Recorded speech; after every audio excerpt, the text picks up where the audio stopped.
మనము daily add చేసే spices కాకుండా బిర్యానీ దినుసులు ఉంటాయి కదండి, అవి కొన్ని వేసి కాస్త ఫ్రై చేసి చిన్న రోట్లో అయినా క్రష్ చేసుకోవచ్చు. లేకపోతే మనము ముందుగా రెడీ చేసి పెట్టుకొని బాటిల్కైనా ఎత్తి పెట్టుకోవచ్చు. దాన్ని కాస్త యాడ్ చేస్తే చికెన్ గ్రేవీ మరింత టేస్టీగా ఉంటుందండి. ఇక్కడ నేను స్టవ్ ఆన్ చేసి పాన్ పెట్టి 2 ఆనియన్స్, కరివేపాకు, 4 పచ్చిమిర్చి వేసి పచ్చివాసన పోయేంత వరకు ఫ్రై చేస్తున్నానండి.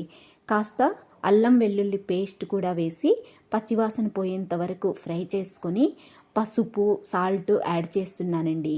మనము ముందుగా రెడీ చేసి పెట్టుకున్నటువంటి చికెన్ అంటే ఒక నిమ్మకాయ, కాస్త ఉప్పు వేసి 2-3 సార్లు చికెన్ నీసువాసన పోయేంత వరకు ఫ్రై చేసుకోవాలండి.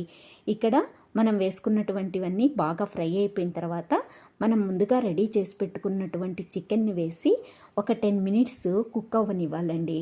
10 మినిట్స్ కుక్ అయిన తర్వాత ఒక టమాటోని యాడ్ చేసి మళ్ళీ 5 మినిట్స్ కుక్ అవ్వనిచ్చి తర్వాత మనము రెడీ చేసి పెట్టుకున్నటువంటి చికెన్ని ఇందులో యాడ్ చేసుకొని 10 మినిట్స్ కుక్ అయిన తర్వాత టమాటోని కట్ చేసుకొని వేసుకోవాలండి. గ్రేవీ కోసము, గ్రేవీ బాగా వస్తుంది.